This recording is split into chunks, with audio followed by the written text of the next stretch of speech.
Hi, in this lesson, I am discussing Edexcel IAL Unit 4 paper, May-June 2021. Okay, first question in Unit 4, May-June 2021. Which of the following is a fundamental particle? Four answers are given. First one is antiproton. Antiproton is not a fundamental particle. You know, it's a baryon, or we can say antibaryon, which is made of three antiquarks.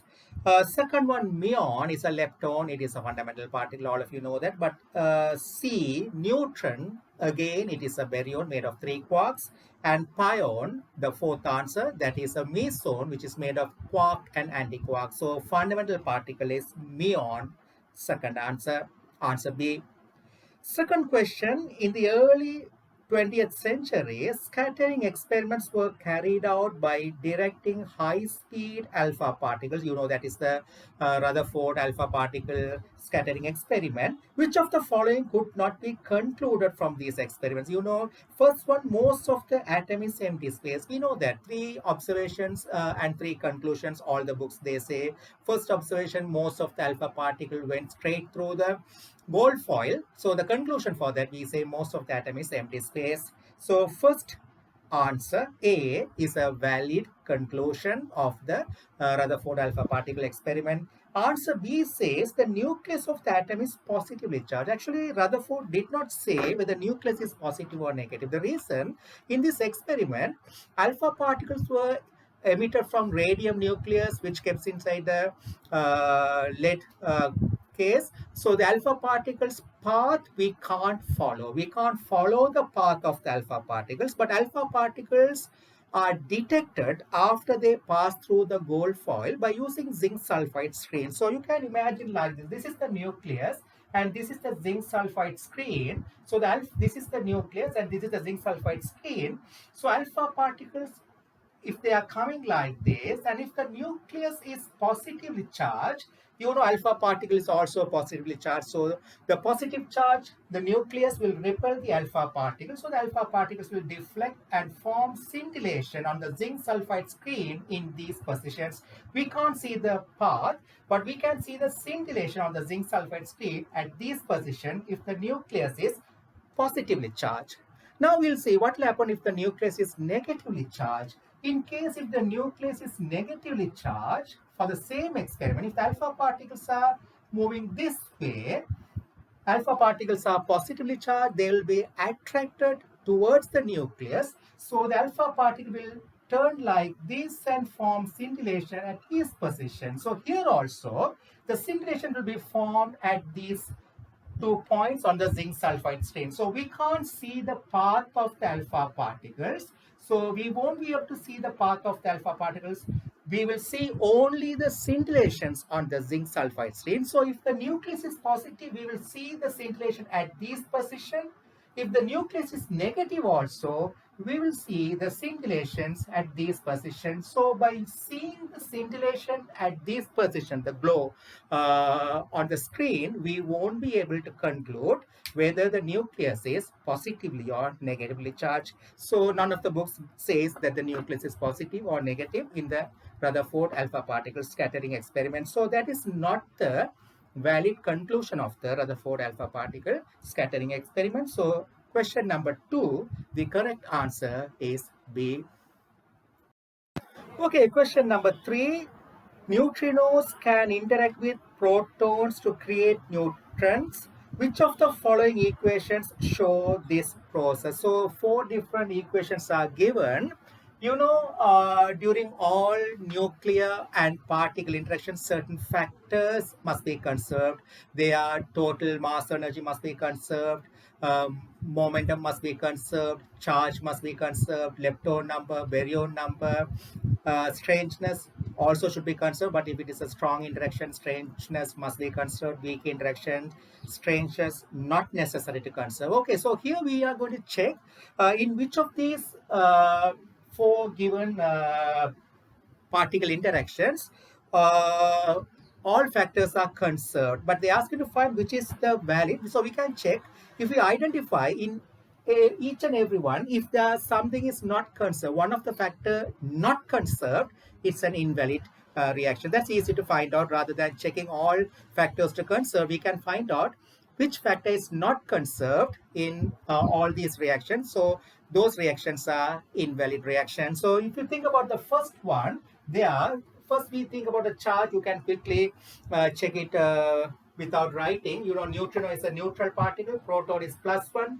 positron is +1, neutron is 0. So charge is conserved. You can see that here charge is conserved. We can't check for total mass energy. We can't check for no total momentum conservation because we don't have any numerical value. So leave those two things. Then if you think about the baryon number, so here this is a baryon +1, this is a baryon +1, these are zeros. So baryon number is conserved. Think about the lepton number. When you think of the lepton number, this is an electron neutrino, lepton number is +1. Proton is a baryon, lepton number 0. This is a positron, lepton number -1 because it is an antilepton, antiparticle, so -1. Neutron is baryon, so lepton number 0. So lepton is not conserved. So due to the lepton number, that is not valid reaction. When you think about the reaction B, here charge is conserved because 0, this is +1. This is -1, 0. Okay, charge charge is not conserved. When you think about the charge here, this is 0, this is +1, this is -1, this is 0. Charge is not conserved. So if charge is not conserved, I don't need to check for other factors because it's an invalid reaction. Think about the third one. Charge is here 0, +1, 0. Charge is conserved. When you think about the baryon number is 0. This is a lepton, so baryon number 0. This is +1, 0, +1, so baryon number is conserved. What I can write it, baryon number, this is 0, this is +1, this is 0, this is +1, baryon number is conserved. Charge, when you think about this is 0, this is +1, this is +1, 0, that is also conserved. Lepton number, this is neutrino, so antineutrino, so -1. Proton is a baryon, lepton number 0. This is antilepton, so -1. This is 0. Again, lepton number is conserved. Strangeness, none of them has strange quarks, so strangeness also conserved. So we know it's a valid reaction. All factors are conserved. If you want, you can check for this also. Here you can see charge is, when you think about the charge, this is 0, this is +1. Electron is -1. This is neutron again, 0. So this anti-neutrino, so 0. This is proton +1. This is electron -1. So charge is not conserved. If you think for lepton number, this is 0. 0 anti-lepton number -1. This is 0. This is +1. This is 0. So lepton number is also not conserved. So here these two factors are not conserved. So the correct answer C. In C, all factors are conserved. So the valid reaction for question number 3, correct answer is C. Okay, question number 4. In 2015, a pentaquark was discovered.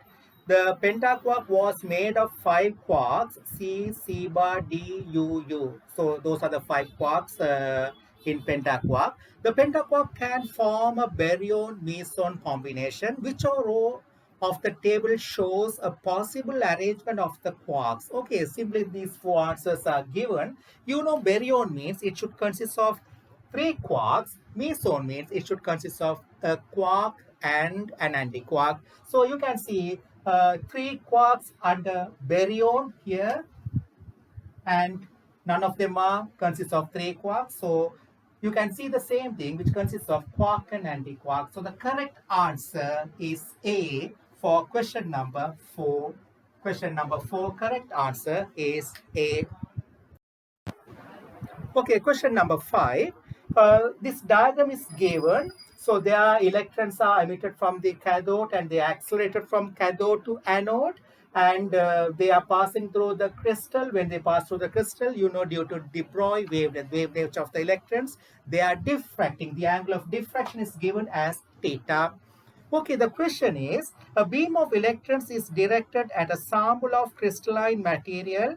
Which of the following single changes would decrease the angle of diffraction theta? So you know, this wave nature of the electrons, when they pass through the crystal, they diffract. So to reduce the diffraction, the wavelength should be reduced.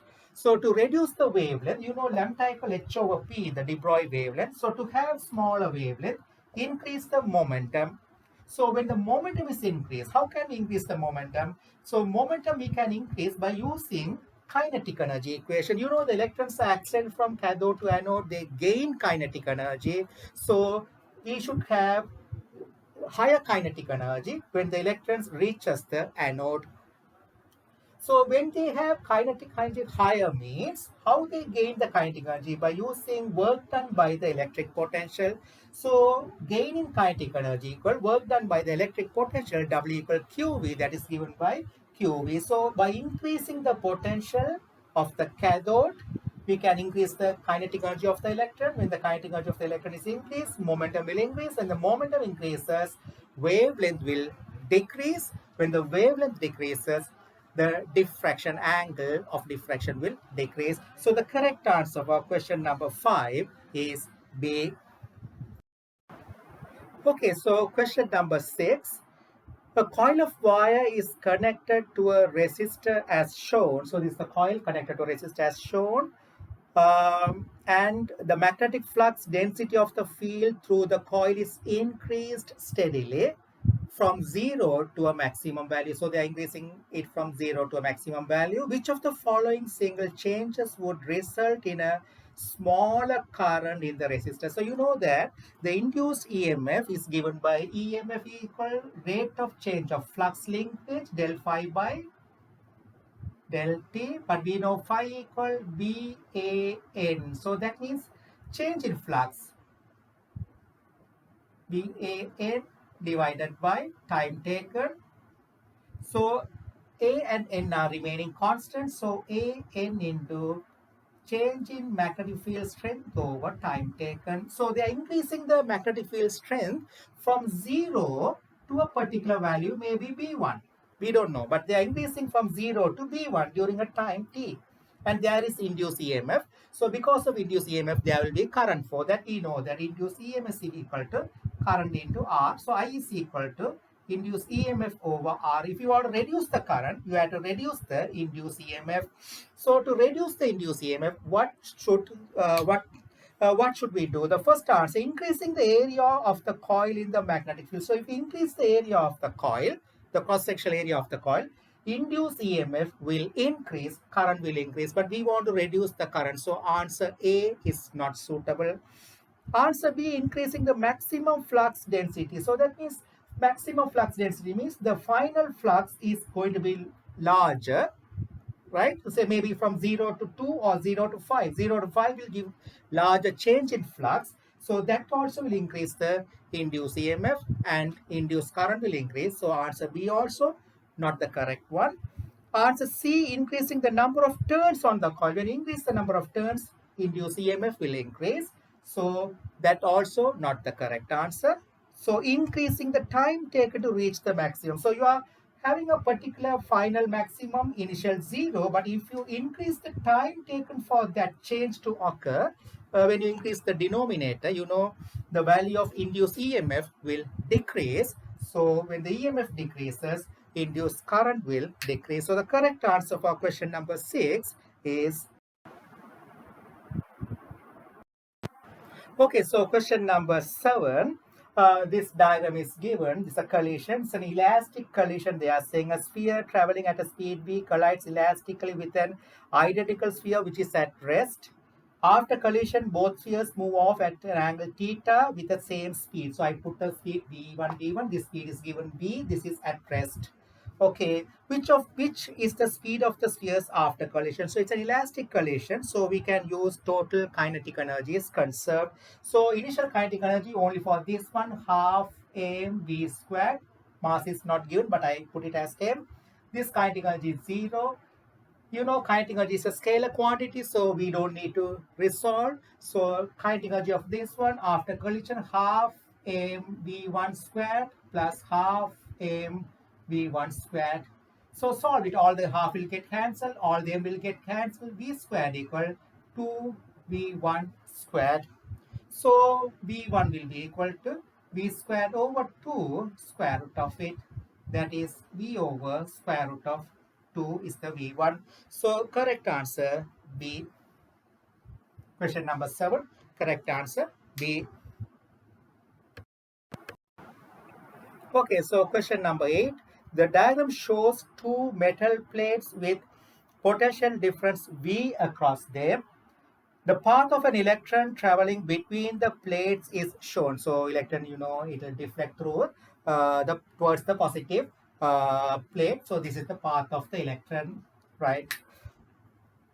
The electron is deviated through angle theta. So initially it's entering horizontally, then it's leaving the plates at this angle. So the angle, the total deflection compared to initial horizontal direction is theta.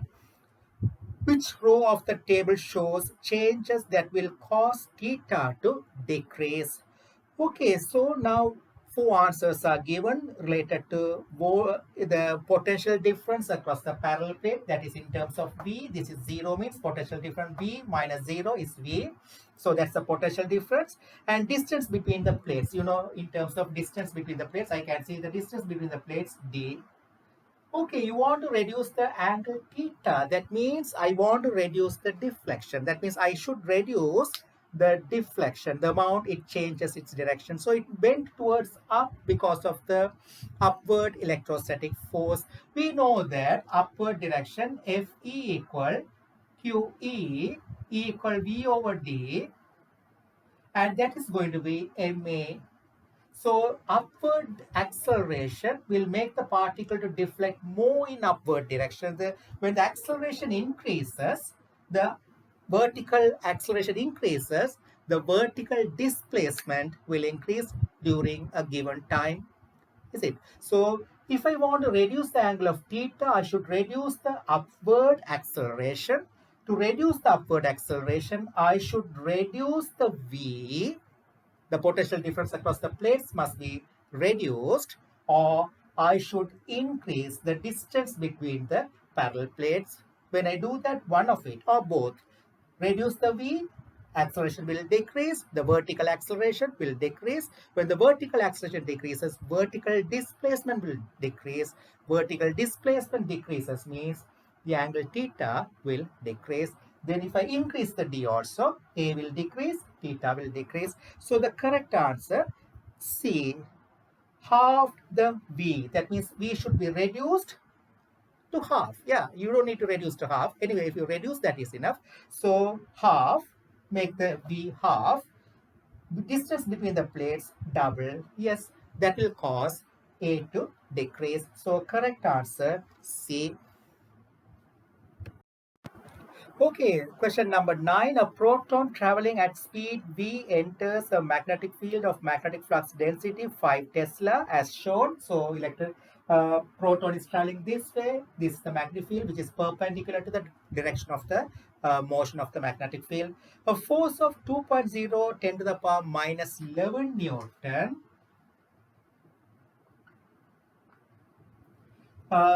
is exerted on the proton. Which of the following gives the speed of the proton in meter per second? We know the equation F equal BQV sine theta. Here theta equal 90 degree. The theta is the angle between the magnetic field and the direction of velocity, which is 90 degree. You can say that is 90 degree. So sine 90 equal 1. The force we know 2.0 10 to the power minus 11 equal. Magnetic field we know 5. Charge is 1.6 10 to the power minus 19 times V. So V will be equal to 2.0 10 to the power minus 11 divided by, this is 5, so I can say 5.00 or 5, whatever it is, same, into 1.6 into 10 to the power minus 19. So the correct answer B. Question number 9, correct answer B. Okay, question number 10, the last question in MCQ. The structure of the nucleons can be investigated using electrons with high energies. That is called, deep inelastic scattering experiment. Which of the following is the reason why high energies are required? So here we use the wave nature of the electrons. Electrons penetrate through the nucleus, and by using the wave nature of the electrons, the de Broglie wavelength or wave nature of the electrons, we will be able to analyze the nuclear structure. So here the answers are given, four answers, to allow for the creation of new particles. So here we are not creating any new particles. It's not a scattering, or it's not something related to hitting and converting kinetic energy into particles. No, here they are penetrating into the nucleus by using the wave nature of the electron. So answer A is not suitable. Answer B, to overcome the repulsive electrostatic force. There won't be any electrostatic repulsive force because electrons are negatively charged. In the nucleus, protons are positively charged, so that they will be attracted. So there's nothing related to repulsive force. So answer B also not correct. Answer C, to produce a relativistic increase in particle lifetime. So here nothing related to particle lifetime because electrons, protons, neutrons are stable particles. They are not particles created and converted into energy again. So we learned that in particle physics, there are some particles like omega particles, sigma particles.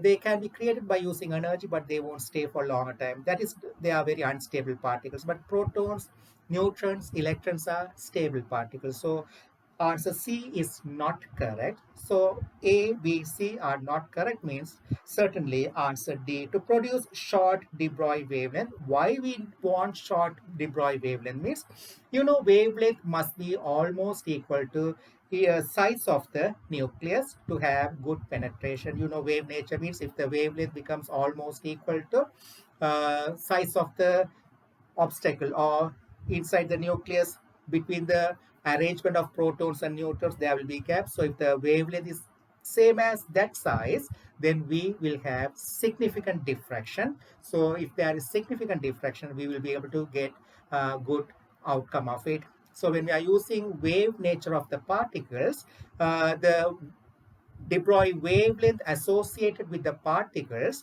must be the size of the particle being analyzed. Here the nucleus is analyzed, so its where size is very small. So the wavelength of the de Broglie wavelength of the electron must be very small. So it should have larger momentum to have smaller wavelength. To have larger momentum, as I described, as I explained in the previous one of the questions, in question number 5,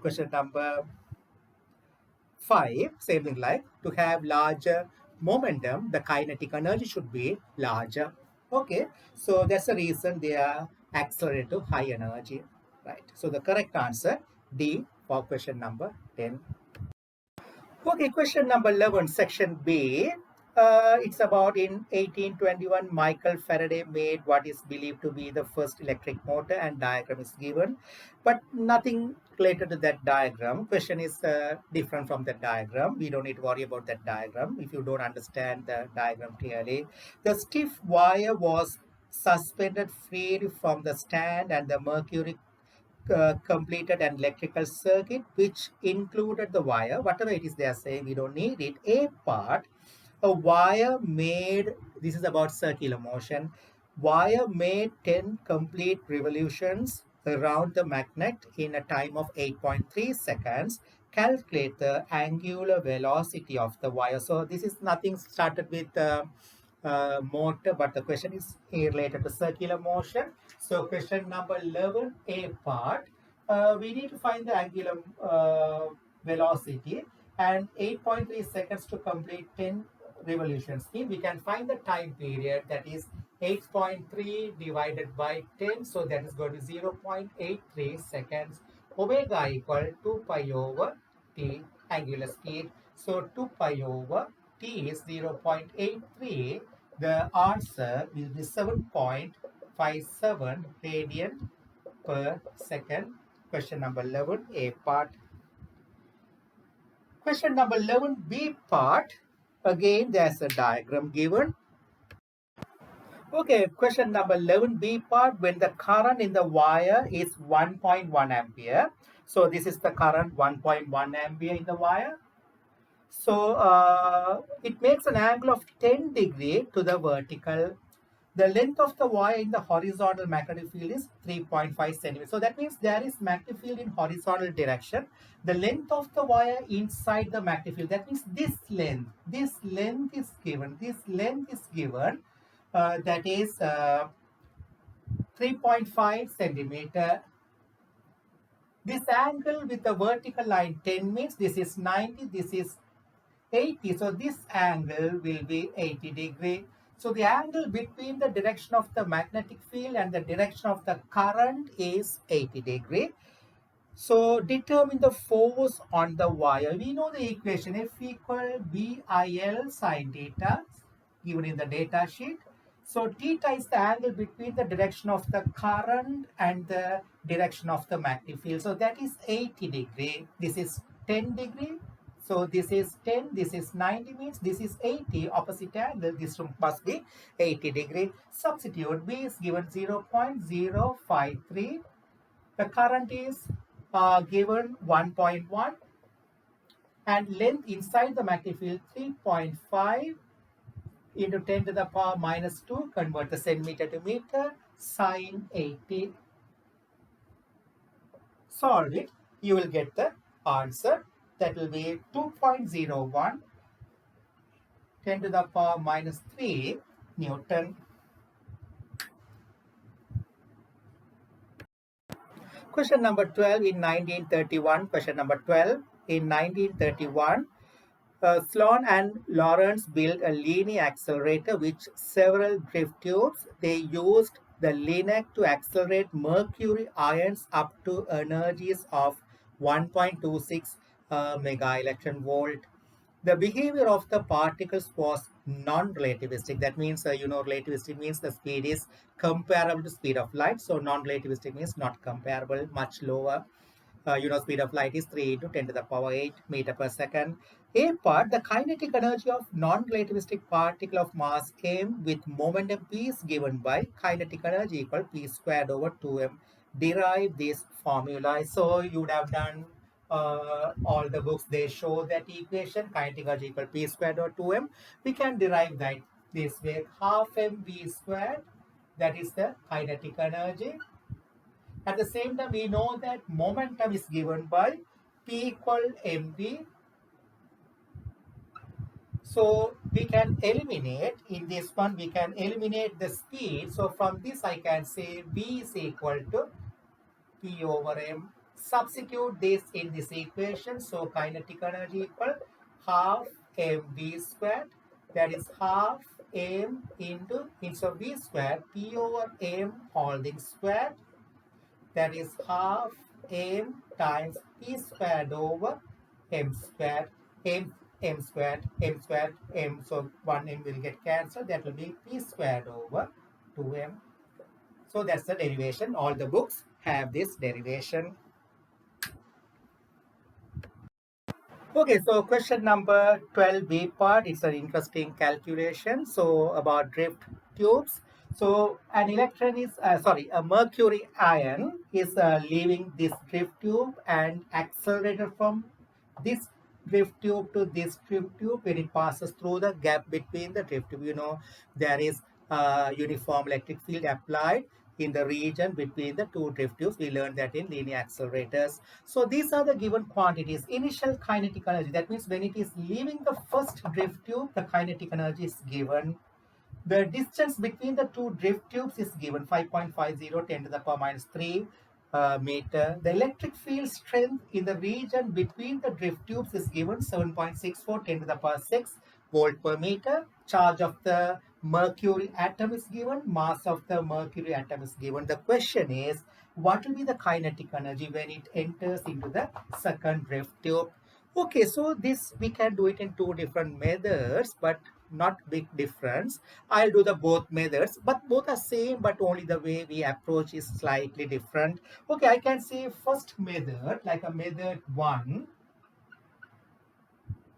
I can say when it moves from first drift tube to second drift tube, it's going to experience force, electrostatic force due to the electric field. So if I know the electric field strength and if I know the charge to find the electrostatic force, I can use F equal QE.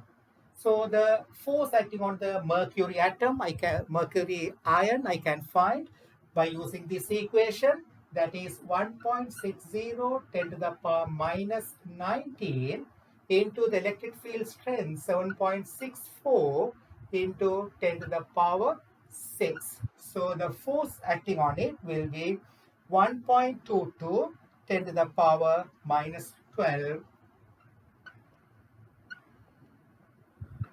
Due to this force, it's going to accelerate. It's going to accelerate. Or I can say this force accelerate means I can say this due to this force, the electrostatic force is going to do work on the mercury ion. So work done is equal to, gain in kinetic energy. So work done by the electric field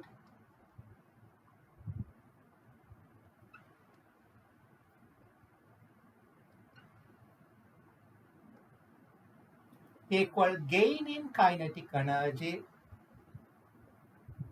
So work done by the electric field is force into distance moved, gain in kinetic energy, final kinetic energy minus initial kinetic energy. Force I know that 1.22 10 to the power minus 12 into the distance is given 5.50 10 to the power minus 3 equal final kinetic energy I need to find. Initial kinetic energy is given 6.42 10 to the power minus 15. Solve it and find the final kinetic energy.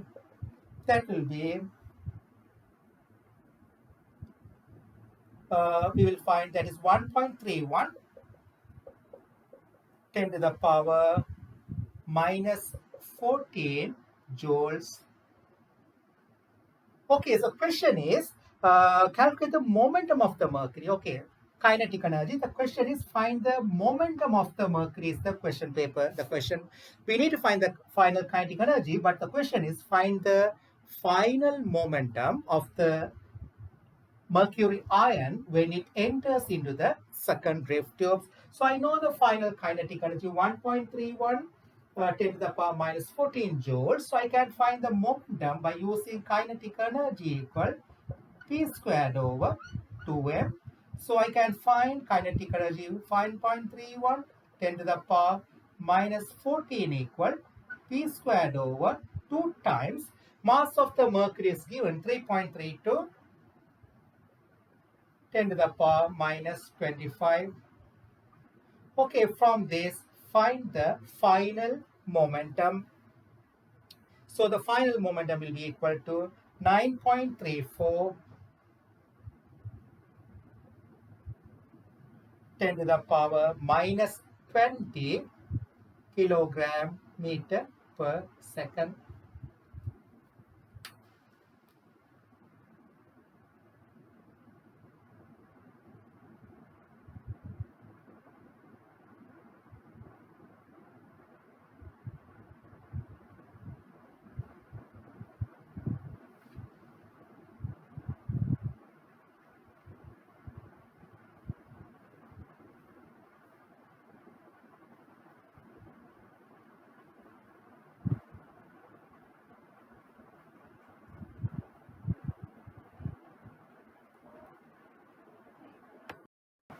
Okay, in the method one, I found the work done by using force into distance. I found the force by using F equal QE. Okay, the method 2, not much difference. Method 2, I'm not going to find the force. I'm going to use E equal V over D because the electric field is uniform between the drift tubes, because that's the reason the previous method we took force is uniform. Force into distance when you are using force is constant means force is uniform means electric field strength must be uniform in the region between the drift tubes. So I can say E equal V over D. I'm going to find the potential difference. So electric field strength I know 7.64 10 to the power 6 equal the potential difference between the drift tubes. I'm going to find V. The distance is 5.50 10 to the power 6. So I can find the potential difference. That will be 420 20 volt. So that's the potential difference between the drift tubes in the region between the drift tubes.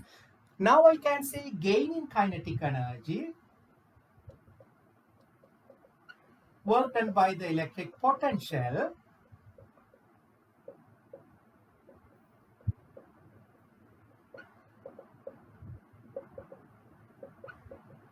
between the drift tubes, work done by the electric potential between the drift tubes, gaining kinetic energy, final kinetic energy minus initial kinetic energy equal work done by the electric potential W equal QV. I'll use that equation. I found the V. So final kinetic energy I need to find. Initial kinetic energy, we know that 6.42 10 to the power minus 15. Charge is given 1.60 10 to the power minus 19. Potential difference 420. Find the final kinetic energy. You'll get the same answer as earlier. That will be 1.314 10 to the power minus 14 joules. Now use the equation kinetic energy equal P squared over 2m. So that is 1.314 into 10 to the power minus 14 equal P squared over 2 times mass, that is 3.32 10 to the power minus 25. From this, find the P. You'll get the same answer as earlier, 9.34 10 to the power minus 20 kilogram meter per second.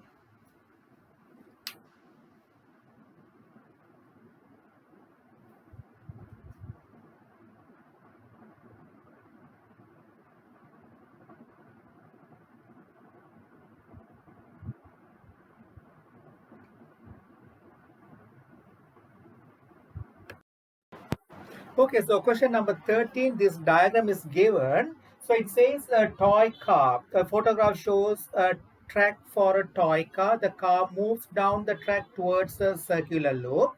The loop starts at A. So this is the point A. The loop is here. This is the loop. Loop starts at A. Uh, if the release point of the car, so I name it P, the point from where the car is released, I named it as P. If the release point of the car is high enough to the car moves fast enough to pass the point C. So when it releases, it will move like this. It will move inside the loop, not outside, inside the loop. It can complete a circuit. It can complete a circular path and reach the point D after completing the circular path. That's the way it's designed. Okay, so there the question is, if the release point is too low, right? So the speed here will be less. The car falls off the track between B and point C. So somewhere here the car falls down. They are saying it. Deduce whether the car released from a vertical height of 25 centimeter above point A. So above this point A, from 25 centimeter, the car is released. Will complete the loop and reach the point D. So after releasing from this point, which is 25 centimeter above A, the question is, deduce whether the car will complete a path inside the track like this and reach the point A. Vertical height of point C above A is given, that is the diameter of the circular loop is given 22 centimeter. Mass of the car is given 33 gram. Okay, this could be done in two different methods. First one I can do like this. I can take the lowest point of the loop, which is A, that horizontal level, as the zero gravitational potential energy level. So GP is 0 at that point. I can take it. So initially the car is released from the point P. So it was at rest, just released. So initially it had a gravitational potential energy above the horizontal level, which is passing through A. So that is mgh. H is 25 centimeter. I can find the initial gravitational potential energy. We are neglecting all the friction forces, drag forces are neglected. So when the car moves from P to A, it will lose the gravitational potential energy, and at A, it will have only the kinetic energy, because I am taking this horizontal level as the zero level of GPA. Right. So I can find the total energy of the car when it is at A. Right? I can find the total energy of the car when it is at A. Now, when it is moving along, if it is reaching the point C, from A to C, I can find what will be its speed, or I can find how much of energy will it have when it reaches the point C. But it has to travel along on a circular path inside the track. So it should satisfy the conditions for circular motion also. Right, when it is at point C, I can find its possible minimum speed.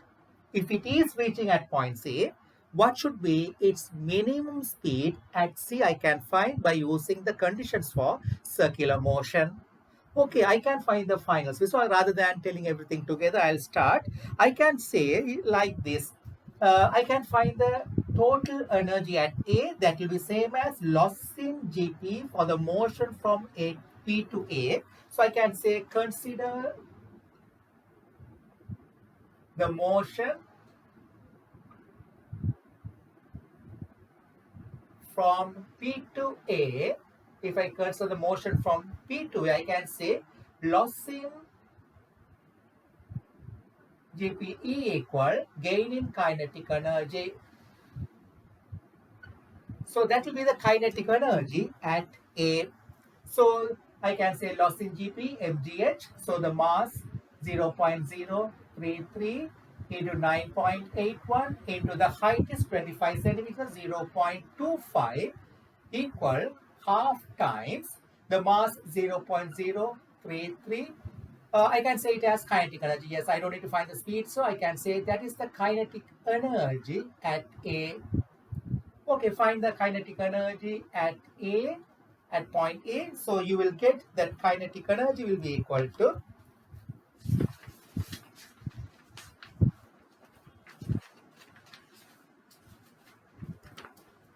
so that will be equal to 0.0809, 0.0809 joule. That is the kinetic energy at A. I took this level as GPE 0 level. So I can say the total energy at A is only due to kinetic energy.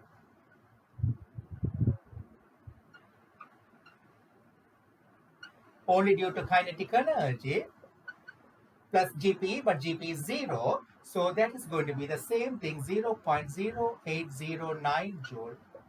Okay. So I found the total energy at A. By using that energy, it's going to follow a circular path and reach the point. See, it's going to move inside the circular track. Okay, when it is at C, what should be its speed if it wants to continue the circular motion? So at C, the car will be upside down. I can say at C, the car will be like this. The weight will act vertically down. The normal reaction from the track also will be vertically down. So the total centripetal force towards O will be R plus mg is equal to mvc squared over R. mvc squared, the speed at C, I am taking C, mvc squared over R. So that means that's the centripetal force, resultant force towards the center of the circular path, that is R plus mg, because the car is going to move inside the track, means it will move upside down when it reaches the point C. So R will be equal to mvc squared over R minus mg. Okay, so if the car is not falling down, it should be in contact with the track. That means R should have a real positive value. So if the car is not falling down at C,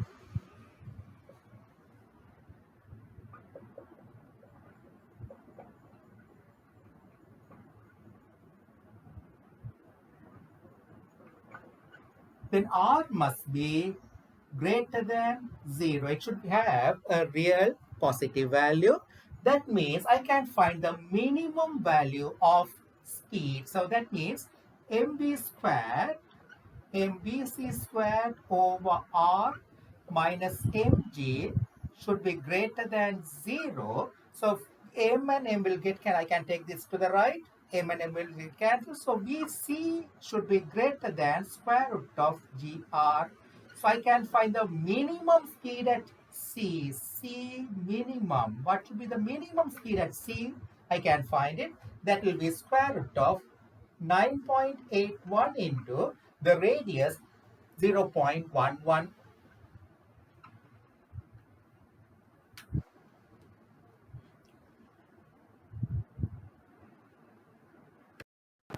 So that will be, the minimum speed will be 1.04 meter per second. So this is the minimum speed not to fall down from the track at point C. That should be the minimum speed when it reaches the point C. So I can find what will be the minimum energy it will have when it at C. So due to this speed, it will have kinetic energy at point C.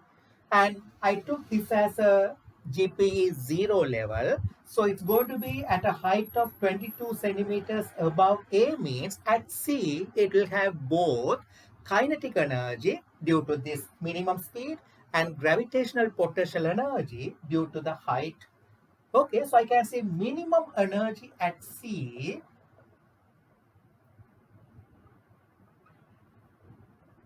at C will be equal to kinetic energy half 0.033 times 1.04 squared plus gravitational potential energy. This is the 0 level. It is at a height of 22 centimeters. So that is mgh, that is 0.033 into 9.81 into height is 0.22.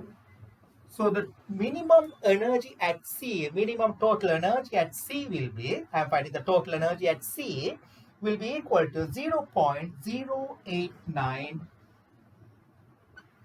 Right, now look at here. This energy it should have at C if it wants to complete full circular path. We found the condition for the speed at highest point C. If it is not falling down, this is the speed. If this is the speed, means I can find the minimum kinetic energy at point C. It's moving from A to C, so it will have a gravitational potential energy this much. So this is the total energy it should have if it is not falling down and completing the circular motion. So this is the total energy it should have at point C. But we know it's moving from A to C. So if it is moving from A to C, means the law of conservation of energy, the total energy must be conserved. Whatever the total energy at A should be same as the total energy at C. We are neglecting the drag force and the friction. So total energy at A, we found it, that is 0.0809 joules. But the required energy to be at C is 0.089. This is more than this energy. That means energy at point A is less than the required energy to reach the point C, which is 0.089 joules. That means it can't reach point C. The energy at total energy at A is less than the required total energy at point C, so it will not reach the point C. So I can say, since the total energy at A is less than the required total energy at C, it will not reach C from A. That's the conclusion.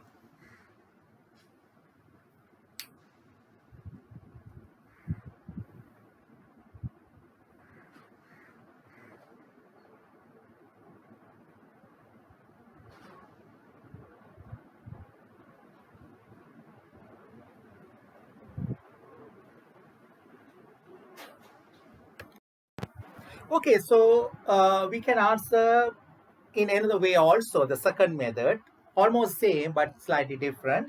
I can say like this: the height difference between P and C I can consider, and I can find the by using energy equation, I can find what could be the speed if it reaches the point C. So before that, same thing as earlier, I'm going to find the minimum speed at point C. I already did that.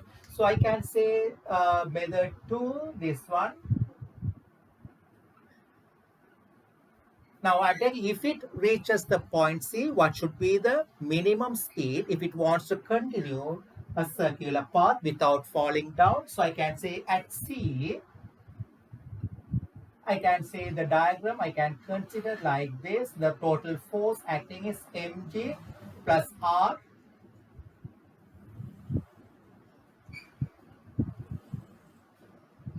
So the total resultant force, the centripetal force, again I'm doing the same thing what I did earlier, should be mvc squared over r. So r should be mvc squared over r minus mg. If it is not falling down at point C, R should have a real positive value. So that means mvc squared over r should be greater than mg. That is, vc should be greater than square root of gr. I can find the minimum speed of at C, square root of 9.81 into 0.11, that's the radius. That will be 1.04 meter per second. So that's the condition not to fall down at point C.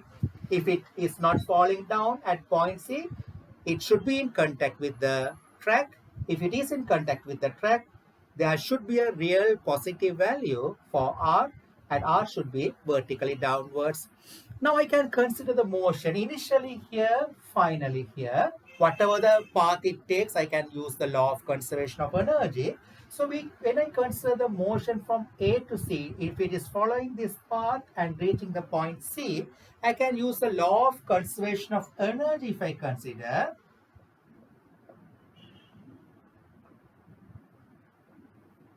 of energy for the motion from from P to C. So loss in GPE equal gain in kinetic energy.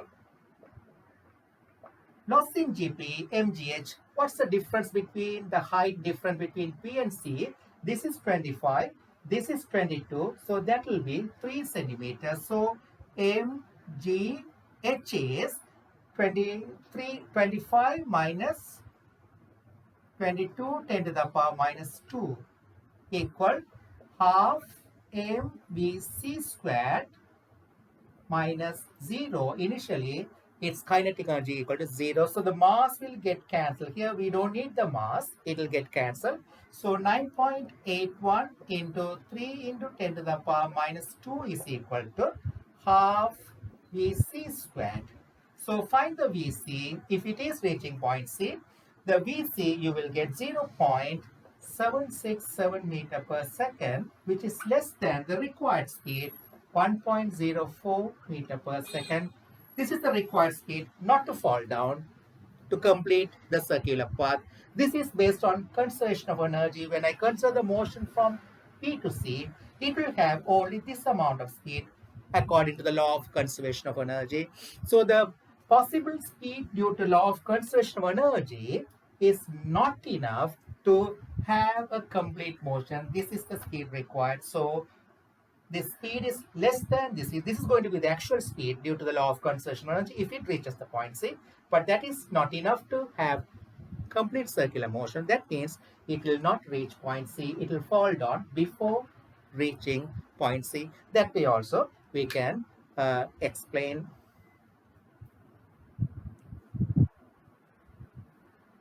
I can say so. It will not reach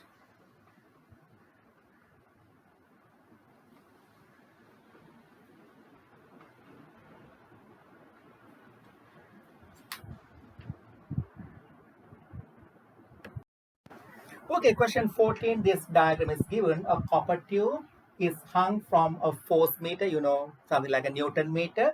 A bar magnet is dropped inside. Copper will not attract a bar magnet. Copper is not a magnetic material.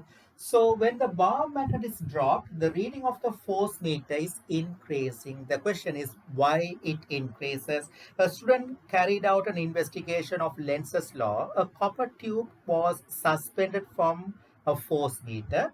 A magnet was released at the top of the tube. When the magnet was falling through the tube, there was an increased reading on the force meter. Explain why there was an increased reading on the force meter. Okay, so you can't say the magnet will be attracted to the copper tube. Copper will not attract the magnet. So then why there is increase in force meter? That means, force meter reads the tension applied on its spring. So I can draw a free body force diagram for the force meter. If I consider the force meter like this, it is attached to some other support and there should be spring inside. The tension on the strings increasing. That's the reason force meter reading is increasing. Why the tension on the strings are increasing? Okay, this is something related to magnetism. So what happens? The bar magnet produces non-uniform magnetic field around it. So when the bar magnet or small magnet, whatever it is, a strong magnet should be, when it falls through the copper tube, the magnetic flux linkage with the copper, it's a metal, so magnetic flux linkage with the copper will continuously change. So there will be rate of change of magnetic flux linkage, and according to Faraday's law, there will be induced voltage across 2 points or any 2 points of the copper. So there will be eddy current, there will be current flow, because copper tube consists of complete metal parts. So there will be current flow due to potential difference induced or EMF induced across the copper. So due to this induced voltage, there will be current flow. When there is current flow, that will produce magnetic field. Whenever there's current flow, we know that that will produce magnetic field. So that magnetic field produces force on the copper tube such that to oppose, that will produce a force, sorry, that current will produce a force on the magnet such that to oppose the motion of the magnet. So again, I'm telling there will be current flow due to the induced voltage. That current will produce a magnetic field in order to create a force to oppose the motion of the magnet according to Lenz's law. So when the current produces a force to oppose the motion of the magnet, means magnet is falling down, so it should have a force in upward direction to oppose the motion of the magnet. According to Newton's third law, magnet will exert a force on the copper tube downward direction. Careful, copper has current flow. That current flow on the copper is creating a magnetic field, and that magnetic field is producing a force on the magnet such that to oppose the motion of the magnet. So copper is exerting force on the magnet such that to oppose the motion of the magnet, means magnet will have a force upward direction because it's falling down. So according to Newton's third law, magnet will exert a force on the copper downward direction. So that means additional to the weight of the copper tube, there will be a force on the copper downward direction, which is exerted by the magnet downward direction. So the force on the copper will be downward direction. That copper is attached to the force meter, so the tension on the wires or the strings will increase, so the reading will increase.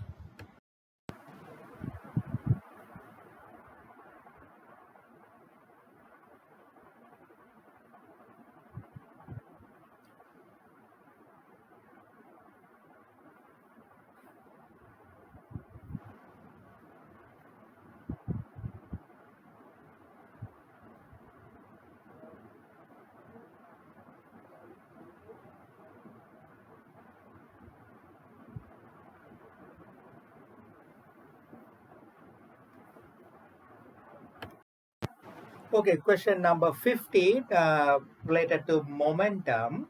So there, I can shortly tell the question. That means there's an asteroid moving towards Earth, and they want to change the direction of the motion of the asteroid by colliding it with a spacecraft, and it's going to hit or collide with the asteroid in perpendicular direction to the velocity or to the motion of the asteroid. So asteroid, if I say asteroid is moving towards right, question number 15.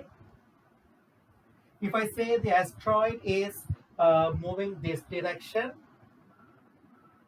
so they are going to hit that asteroid by using a spacecraft which has a velocity perpendicular to this velocity. So the first part, this collision method is modeled for a spacecraft traveling in a direction at 90 degrees to the path of the asteroid. Sketch a labeled vector diagram to show the momenta, plural of momenta of the bodies before and after collision. So before, I can say this is the asteroid, uh, this is the spacecraft. So they are in perpendicular, and the spacecraft is sticking to the joining embedded with the asteroid. That's also given in the question. So after collision, I can say the motion will be something like this. So the spacecraft also has joined together. Okay, so I need to draw a vector diagram to show this one. I can say the momentum of the asteroid PA, moment of the spacecraft PS. This is the final total momentum after collision. So, according to law of conservation of momentum, the final total momentum must be same as the initial total momentum, is it? So, when I draw the vector diagram, the initial total momentum of these two, if I find it, the resultant momentum of these two, if I find it, that must be same as the final momentum, because law of conservation of momentum. So I can draw a vector diagram for this one. This is the momentum of a asteroid. I can say EA, momentum of the spacecraft PS. The resultant of these two momenta, the total momentum before collision, will be this one. That should be same as momentum after collision. I can say this is 90 degree. This is angle theta. So this is the answer for A part. Okay, B part. Show that the momentum of spacecraft is about 10 to the power 7 Newton second. Mass of the spacecraft is given 920 kilograms. Speed of the spacecraft is given 1200 meter per second. So that is nothing. B part I can draw. I can do like this. Momentum of the spacecraft, they ask you to find it. So that is mass of the spacecraft into its velocity. Mass is given 920 times its velocity 12,000 meter per second. So that will be 1.10 10 to the power 7 kilogram meter per second. So approximately 1 into 10 to the power 7 kilogram meter per second or Newton second.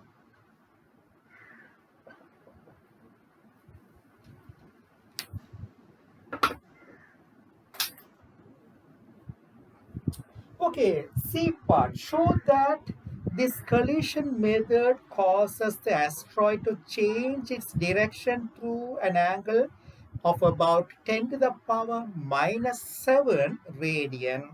Momentum of the asteroid is given. So, before collision, momentum of the asteroid is given, that is 7.6 10 to the power 13 Newton second or kilogram meter per second. That is given for the part C. I'll change this to part C. Same diagram I'm using it. So I know the momentum of the spacecraft 1.10 10 to the power 7. 1.10 10 to the power 7 meter per second,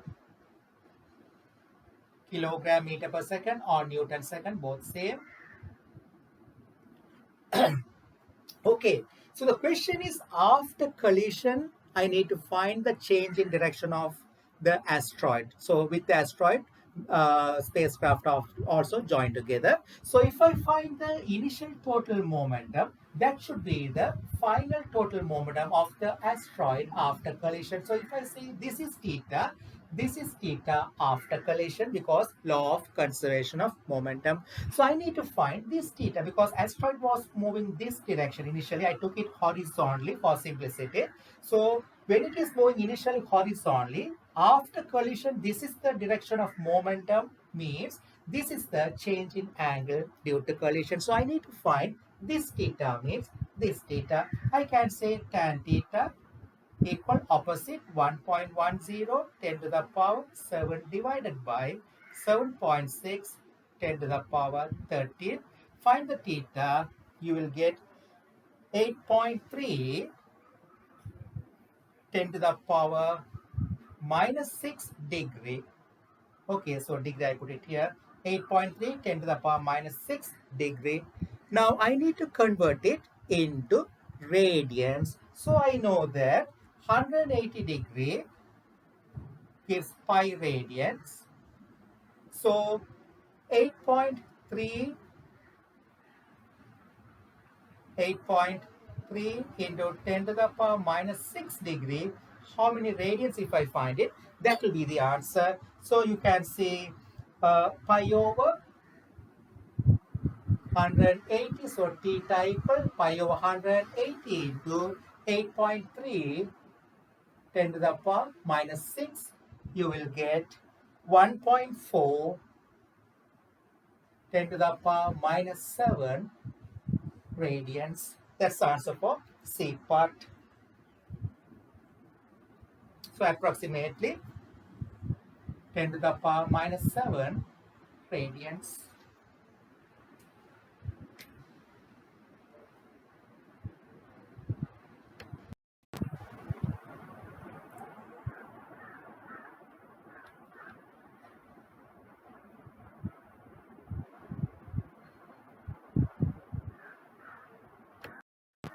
Okay, part D, question number 15, part D. After the collision, the asteroid and the spacecraft remain joined and move together. So they will move along this path, right?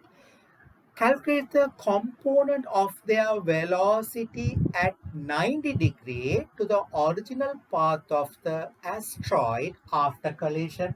Okay, so you know original path of the asteroid is horizontal. I took it for simplicity. Anything I can take, but I took it horizontal. That's the original path of the asteroid. After collision, their total momentum will be this direction. The theta, we found it already, right? The question is, find their velocity after collision, which is perpendicular to the initial direction of the asteroid. So you know, according to the law of conservation momentum, the final momentum will be along this direction. Its vertical component, the momentum, final momentum, its vertical component must be equal to this amount. You see the vector diagram. In this vector diagram, if I resolve this momentum into vertical direction, that should be same as this momentum. So I know the perpendicular component of the final momentum, that should be same as the momentum of the spacecraft before collision. So I can use the same diagram for part D. I can say P sine theta. I'm not going to calculate it. P sine theta. P is the total momentum after collision. P sine theta should be equal to this amount, 1.10 10 to the power 7. So we know the momentum. So P sine theta equal 1.10 10 to the power 7 means that is equal to total mass of the asteroid plus mass of the spacecraft into the velocity, their velocity, which is perpendicular to the initial direction of the asteroid. So I can say perpendicular, I can say VV. So that I'm finding the vertical component, which is perpendicular to the initial direction of the asteroid. I'm finding the velocity after collision. So 1.10 10 to the power 7 equal mass of the asteroid is given 2.8 10 to the power 9. Mass of the spacecraft is already given on page the previous question, B part 920 into VV, where VV is the compound of the velocity perpendicular to the initial direction of motion of the asteroid. So find it, VV will be equal to 3.92 10 to the power minus 3 meter per second. That's the answer for D part.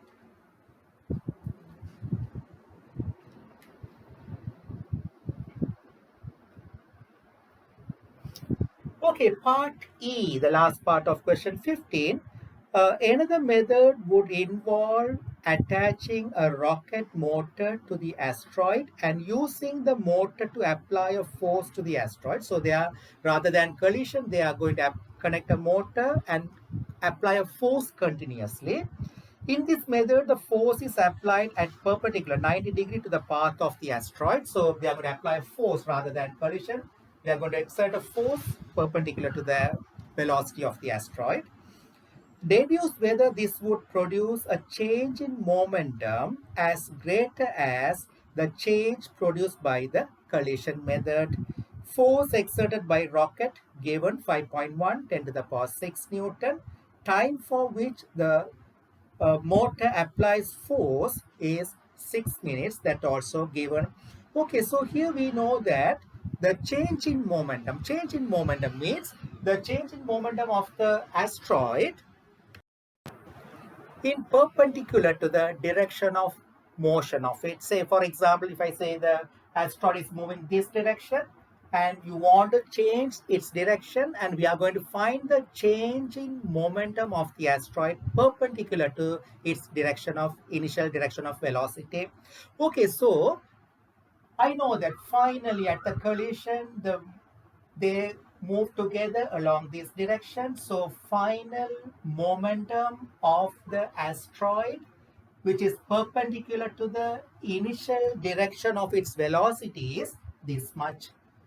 Is it? According to this vector diagram, the final momentum of the asteroid, which is perpendicular to its initial direction of velocity, when I consider this vector diagram, that must be this one. So I can say the change in momentum perpendicular to the initial direction of its velocity is this much. Okay, we will find in second method how much will it be, the change in momentum perpendicular to the direction of velocity. So I can say Ft is equal to delta P. The force is perpendicular to the initial direction of velocity. So we know the force 5.1 10 to the power 6 into time is given as 6 minutes. 6 into 60 equal delta P. This change in momentum is perpendicular to the direction of motion of the asteroid. So delta P, find it. So here we will get 1.8 10 to the power 9 Newton second. Now you can see in the second method, the change in momentum perpendicular to the direction of velocity of the asteroid is 1.8 10 to the power 9 in the second method. In the first method, the change in momentum perpendicular to the direction of velocity is 1.1 10 to the power 7. So this is greater than 1.1 10 to the power 7 Newton second. So second method is useful than the first method. Okay, so again I'm explaining it. In the part E, they're asking about the force is applied perpendicular to the direction of the motion rather than colliding it. They are exerting a force by using a motor. So that force is applied perpendicular to the direction of velocity means I can use Ft equal delta P. So the force is perpendicular to the direction of velocity of the asteroid means I found the change in momentum perpendicular to the direction of velocity, which is 1.8 10 to the power 9 Newton second.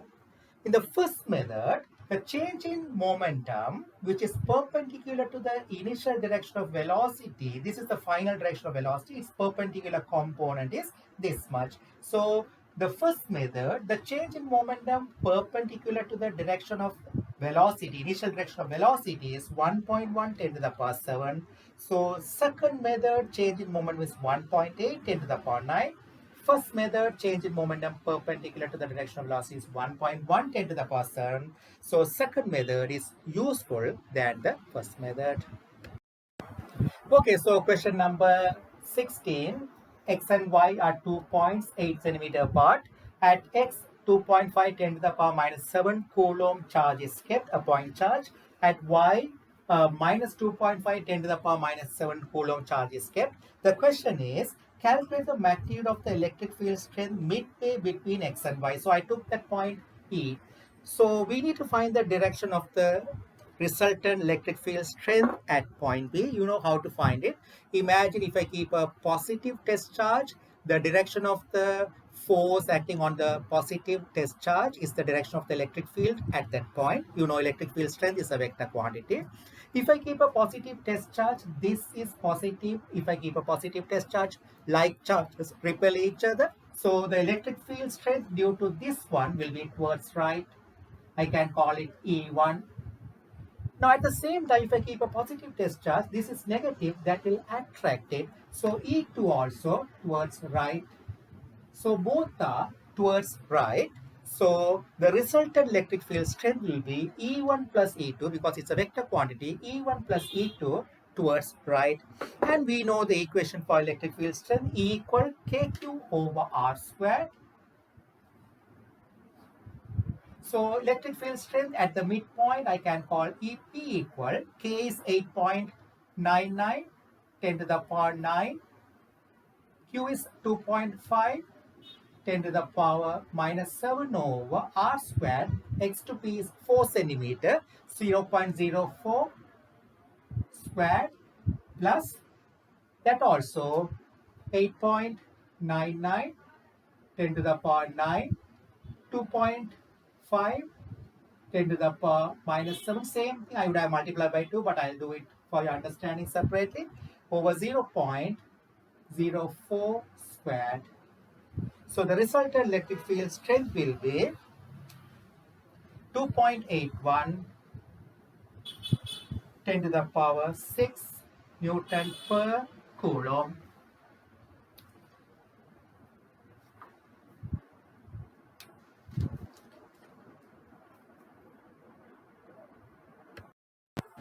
Okay, so this field line pattern is given, B part, question number 16. Add dashed lines to the electric field diagram to show the equipotential for this combination. So simply you can remember equipotential surfaces are perpendicular to the electric field lines. So at the midpoint, it should be a vertical line, because then only that line will be perpendicular to the field lines. Remember that equipotential surfaces are always perpendicular to the electric field lines. Then you can draw some more diagrams. So here perpendicular, like if you draw like this, eye level. Then when the distance increases, the equipotential surface lines will get increased. You can draw like this. That's not a big issue. Like this way.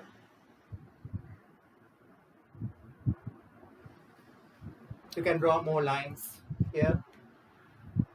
Okay, the second part, next part. A textbook states an electric field line shows the path a free positive test charge follows. So that's the way a book says the electric field line shows the path a free positive test charge follows. Right, that's the way a book is saying, the question is saying that. Discuss the accuracy of this statement for free positive test charges placed at point A and point B. So at point A, point B, if you keep a positive test charge, right, you have to explain whether the statement is correct. Discuss the accuracy of this statement. What's the statement? An electric field line shows the path a free positive test charge follows. Discuss the accuracy of this statement for free positive test charge placed at a point A and point B. Okay, you know that the electric field lines is defined as the direction of the resultant force acting on a positive test. Just say you know that normally if I keep a point charge here, what's the direction of the electric field lines at this point? Mean if I keep a positive test charge here, the direction of the resultant force, direction of the resultant means the electrostatic force acting on it indicates the direction of the electric field lines at that point. So we should tell that first now. The electric field line is defined or indicates the direction of the resultant force acting on a positive test charge kept at that point gives the electric field line direction at that point. Then we should say if the direction of the resultant force means according to F equal ma according to Newton's second law, that will indicate the direction of the acceleration. We know always the direction of the resultant force and the direction of the acceleration are parallel to each other, but the velocity is not always along the direction of acceleration. You know that in circular motion, the direction of acceleration is towards the equilibrium position, but the velocity is along the tangent to the circular path. So that is not true. You can't say the motion means motion is always along the direction of velocity. The book says, according to this question, the electric field line shows the path of a free positive test charge. Uh, Textbook says an electric field line shows the path a free positive test charge follows. Path follows means that's the direction of motion, that is the direction of velocity. So direction of velocity or the direction of motion is not always along the direction of acceleration. So here at A I can say, because it's a straight line, at A the direction of force could be a straight line, because if I give a positive test charge, this charge is closer to it, this is far away, this might attract, this might repel. So the resultant force could be this direction. So the resultant force this direction means acceleration this direction. If I keep a positive test charge at rest, it will accelerate this direction. There, that is right. That path is correct because the velocity or the motion or the path will be on a straight line. But if I think about point B, at point B, the force will be the resultant force. This will repel this direction along this way, positive this one, this is negative. So this will repel this way, this will attract this direction. So the resultant force will be horizontal, acceleration will be horizontal. So it will move horizontal direction. It will not follow the path, the curved path at point B. So at B, the statement is not correct. At A, the statement is correct.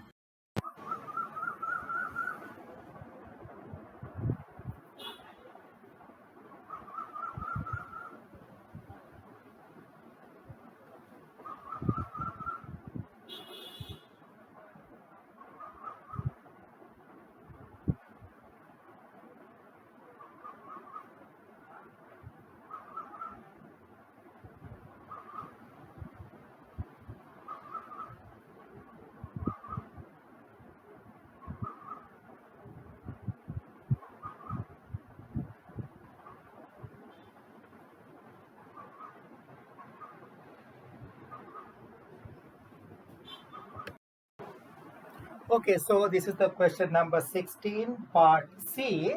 Uh, at X, 5 into 10 to the power minus 7 coulomb is kept. At Y, minus 5, negative 5, 10 to the power minus 7 coulomb charge is kept. The question is, find the potential difference between C and D. You know, VCD is VD minus VC. That's the way we take. So only thing we need to find the potential at C and potential at D separately and then subtract it. You know the equation for potential, V equal K Q over R.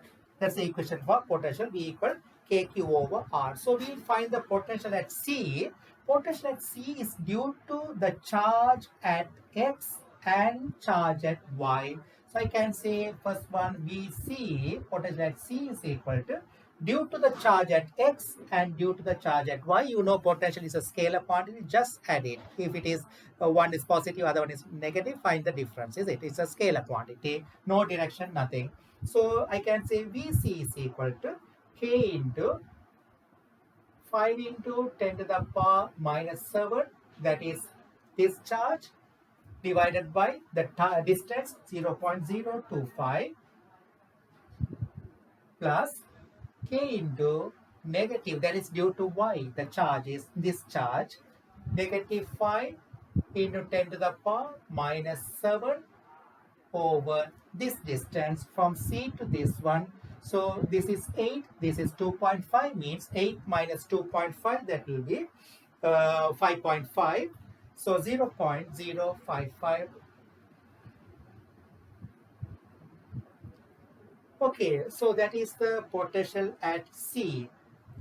Now I need to find the potential at D. Potential at D is due to charge at X and charge at Y. So I'll find potential at D due to charge at X, that is K into 5 into 10 to the power minus 7 over the distance of D from X is again 5.5 centimeter, 0.055 plus K into minus 5 into 10 to the power minus 7, that is the charge here at Y, over 0.25. Okay, I need to find the potential difference between C and D.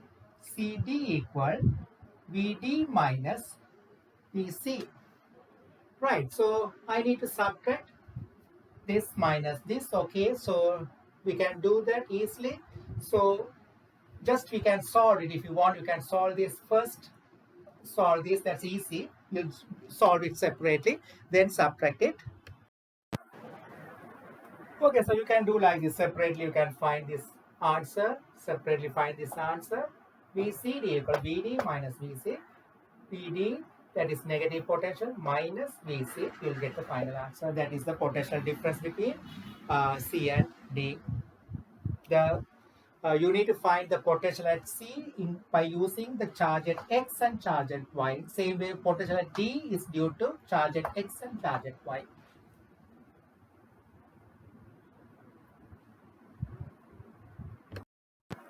Okay, question 17 is about a student investigated the properties of capacitor. So there's an incomplete circuit given. So they're asking to add to the diagram to show a suitable circuit for charging and discharging the capacitor while measuring the potential difference across it. So this is the given diagram, incomplete diagram. We should add to the diagram to show the suitable circuit for charging and discharging. Okay, charging occurs, so we need to put a two-way switch here.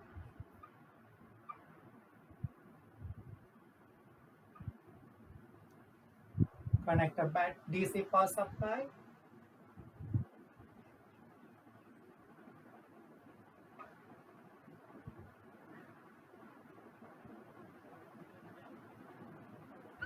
And connect a volt. Okay, so we need to draw a voltmeter to measure the potential difference. So voltmeter, here you have to draw it. So this is Y, this is X, Z. So by connecting X to Y, you can charge it. By connecting X to Z, two-way switch, you can discharge it. Right, that's the answer for the A part, question number 17.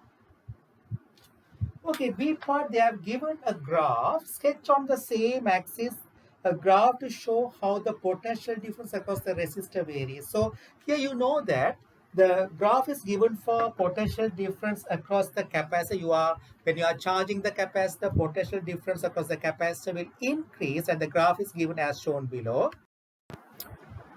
Okay, so this is the way the graph is given. So they ask you to draw or sketch the graph for resistor. We know that if I say the voltage across the resistor VR, voltage across the capacitor VC, this is 6 volt. Always VR plus VC equals 6. When you consider this charging circuit, when the X is connected to Y, the capacitor will get charged. During the charging process, the sum SUM, addition of the voltage across the capacitor and the resistor, must be equal to EMF in this closed circuit. So when I'm drawing it, I should be careful.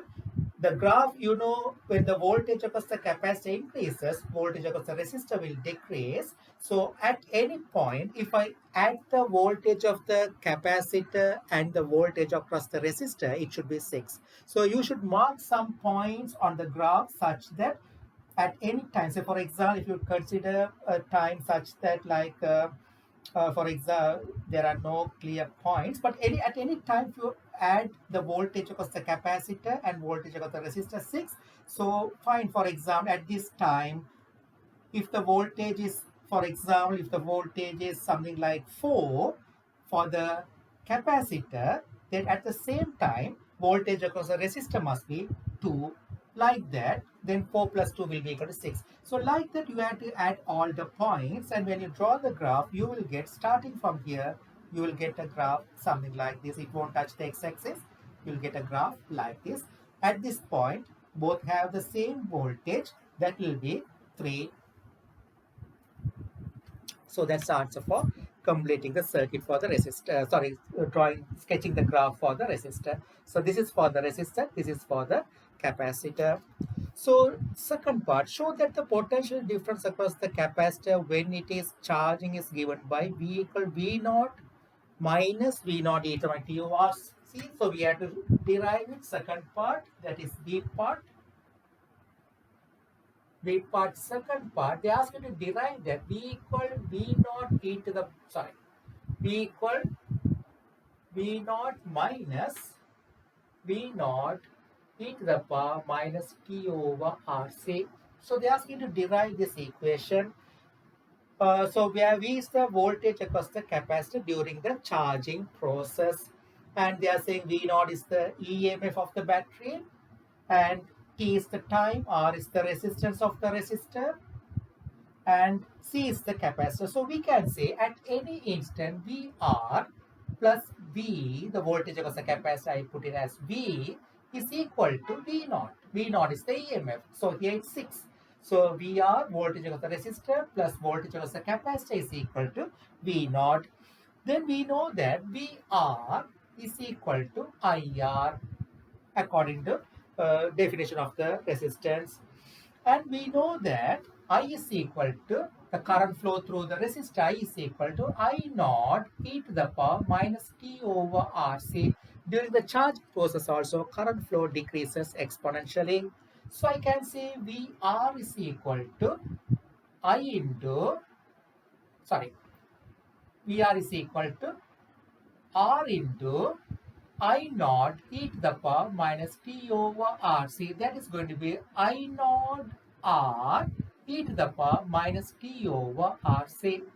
I naught R. What is I naught R? I naught is the initial current and R is the resistance. So I naught R is the initial voltage across the resistor. When you are switching on the circuit, the capacitor has no charge in it.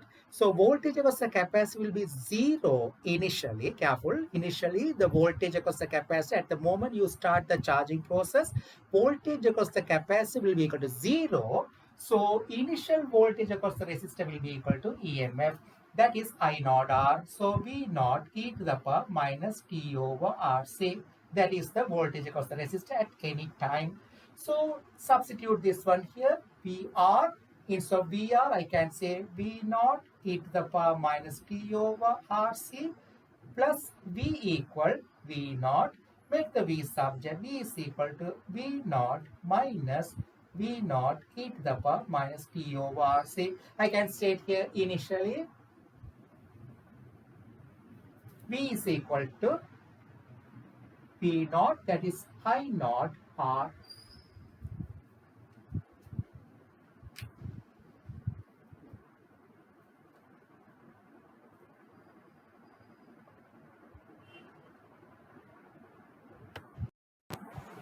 So third part, during the charging process, the student recorded the potential difference across the capacitor and the resistor of the resistor. So they are giving some values of capacitance: 10 microfarad, 15, 47 microfarad, 100 microfarad, and 150 microfarad.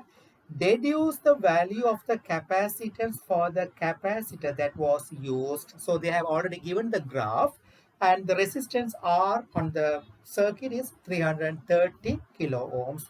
Okay, so we need to find the capacitance. So use the graph.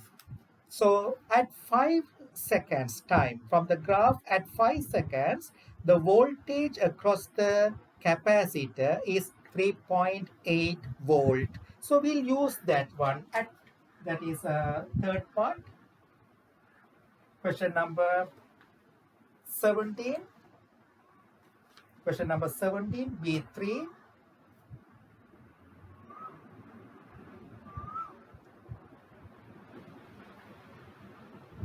So I can say at 5 seconds from the graph, V is equal to 3.8 volt. So I know that V equal V naught minus V naught e to the power minus T over RC, that is given. So 3.8 equal V naught is 6 minus 6 into e to the power minus 5 seconds. So 5 over RC. I can say, RC, right. So that is equal to, solve it. So that means 6 times e to the power minus 5 over RC. Bring it left and bring it to, you know that 2.2. Solve it. Take both sides exponential. So take both sides natural logarithm. So e to the power 5 over RC. So minus means 1 over. Then you can write this one like this. No, that's not a problem. 6 into 1 over e to the power 5 over RC equal 2.2. Cross multiply. So you can write, if you bring in cross multiply, you can write and bring this down. 6 over 2.2 equal e to the power 5 over RC. So you can solve it. So I'm writing that here, e to the power 5 over RC equal 6 over 2.2 will be equal to uh, 6 over 2.2. Take both side natural logarithm. When you take natural logarithm, the exponential function won't be there. 5 over RC will be equal to ln 6 over 2.2. So that will be equal to 1.003. So RC, find it. RC will be equal to 5. So you know the resistance 330. So 330 kilo ohm 10 to the power 3 into C equal 5. Find the C.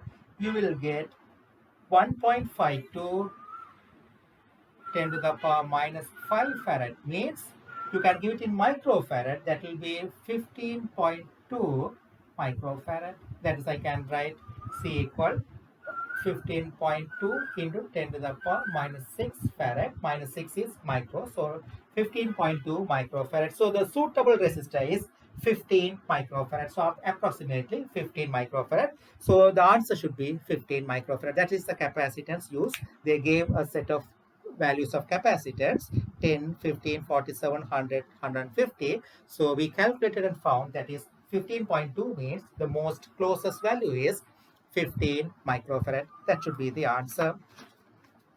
Okay, next part. Fourth part, calculate the charge on the fully charged capacitor. So that's a normal question.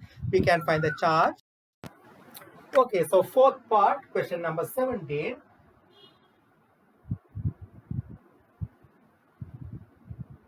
So charge, I can say Q equal CV. The charge is capacitance 15.2, 10 to the power minus 6 into 6. So that will be 9.12 10 to the power minus 5 coulomb. Fifth part, calculate the energy stored by the fully charged capacitor. So you can see energy stored is equal to half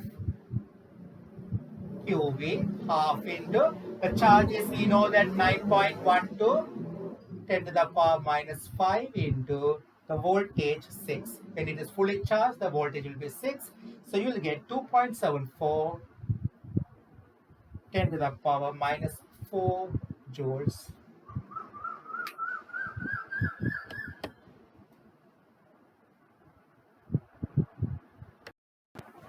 Okay, question 18. This diagram is given. In 1932, Carl Anderson published this photograph of a track in a cloud chamber. The cloud chamber contained a lead plate. There was a magnetic field perpendicular to the plane of the track. Uh, so the diagram is given, right?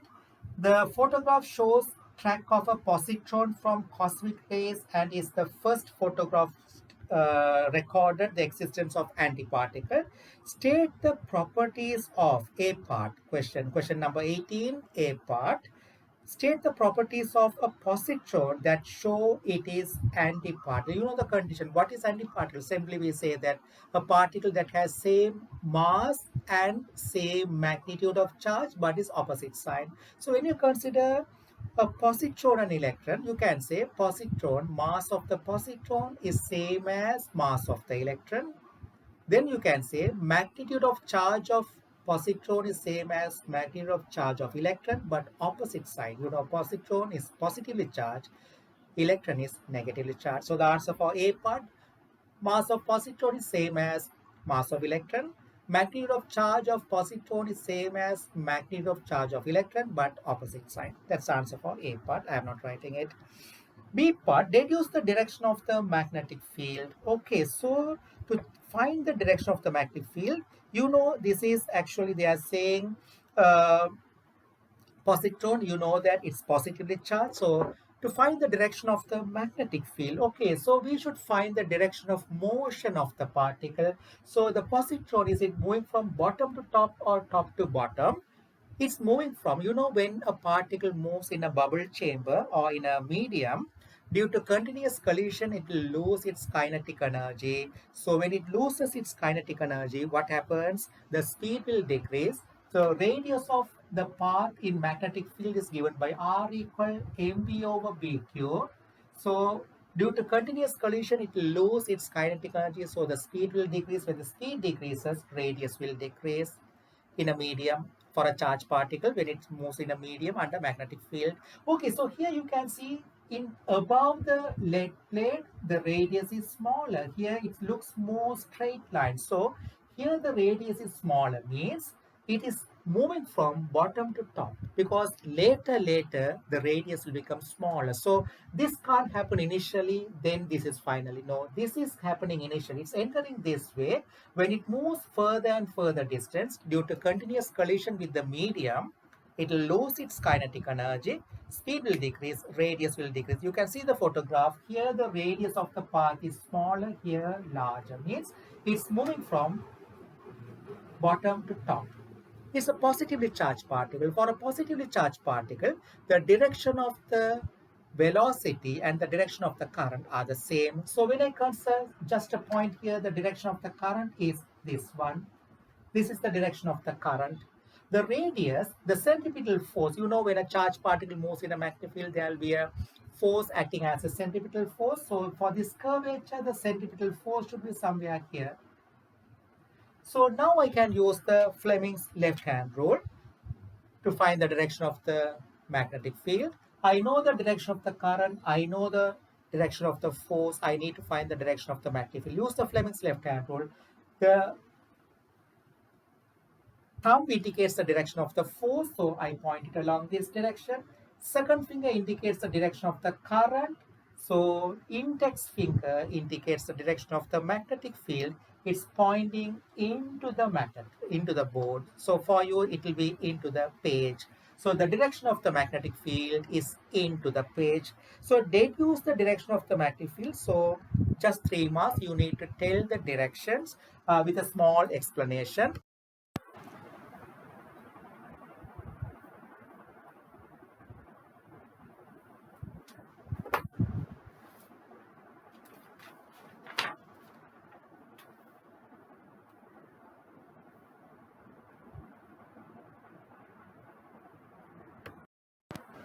Okay, so see part in the upper part of the photograph, the positron had an energy of 23 mega electron volt. Show that the positron must have been traveling at a relativistic speed. Relativistic speed means, you know, speed compared to speed of light. So assume that all of its energy is kinetic energy. So you can use half mv squared. is equal to uh, the energy given. So half, this is a C part, question 18, half mv squared is equal to 23 mega electron volt. So half the mass of the electron given, positron same as electron 9.11, 10 to the power minus 31 V squared equal 23 mega 10 to the power 6 convert to joules 1.6 10 to the power minus 19 mega electron volt to joule. Find the speed, you will get 2.84 10 to the power 9, actually more than the speed of light, so it's a relativistic speed. Second part, for relativistic particles such as positron, the moment obeys the relationship E equal Pc. So this is the C part, first part, what I did now. C part, second part, E equal Pc is the equation given for relativistic particle. I is the particle energy, P momentum, and C is the speed of light. Determine the magnetic flux density of the magnetic field, radius of curvature of the path is given. So by using E equal Pc, I can find the momentum. So E, we know that 23 into 10 to the power 6 into 1.6 10 to the power minus 19 is equal to P into 3 into 10 to the power 8 for the C, speed of light. Find the momentum. That will be equal to 3.68. Sorry, momentum will be equal to 1.23 10 to the power minus 20 Newton second. I need to find the radius. You know R equal P over BQ given in the data sheet. So P 1.23 10 to the power minus 20. The radius is given as 3.7 centimeter. 3.7 into 10 to the power minus 2 divided by B into charge is 1.6 10 to the power minus 19. So find the B, that will be 2.08 Tesla. Okay, the last part of the question, it says a positron traveling at a non-relativistic speed of 1.5 10 to the power 7 meter per second collides with an electron, that is the part D, traveling at the same speed in opposite direction. This collision results in the production of gamma radiation. Calculate the frequency of gamma radiation. So you know, in this question, they did not say how many gamma photons are created. You know, photons have momentum that is given by the same equation, E equal Pc or lambda equal h over p. Either way you can give it, but photons have momentum. So here electron and positron are moving in opposite direction. So they are moving in opposite direction. So they will have the same momentum in opposite direction, same magnitude of momentum in opposite direction. So the initial total momentum equals 0. Momentum should be conserved in this type of annihilation process. So the final total momentum must be 0, means there should be two photons. Photons have momentum, two photons moving in opposite direction. So there must be two photons created. In this question, they are not telling it, but we should know that there must be two photons created to conserve the total momentum, which is equal to 0. So there should be two photons. They will be in opposite direction, so they will cancel each other. So the final total momentum also will become equal to 0. So here I can use the total mass energy is conserved. So initial total mass energy means kinetic energy of the electron plus kinetic energy of the positron, that's the initial total energy, plus I need to find the equivalent energy of the mass. You know, during annihilation process, mass alone will not be conserved. Energy alone will not be conserved. You know, total mass energy is conserved. I can't add the energy with mass because different units. I need to find the equal energy of the mass. So initially, kinetic energy of the electron plus kinetic energy of the positron. Then I should find the equal energy of mass of the electron, that is me minus c squared plus me plus c squared. This is the equal energy of the mass of electron, equal energy of the mass of positron, that is equal to, finally there are no matter particles. There is only photons. So photons have particle nature, they have momentum. So the total energy of the photons 2 times hf. Solve it. So kinetic energy of the electron is, we know that 1.5 10 to the power 7 meter per second is moving at that speed. I need to find its kinetic energy, that is half into 9.11 10 to the power minus 31 into 1.5 10 to the power 7 all things squared. Kinetic energy of positron also same, so I have to write it again. So rather than writing it again, I'll multiply by 2. The reason, same kinetic energy. I don't want to write this again. Plus equal energy of mass of the electron, 9.11 10 to the power minus 31 into 3 into 10 to the power 8 all things squared. Here also, for the positron, I should write again, but rather than writing it again, I multiply by 2 is equal to 2 times Planck constant 6.63 10 to the power minus 34 times. The question is finding the frequency f. So I can write f. Solve it, lot of numbers. So find the frequency. You will get 1.24 10 to the power 20 hertz.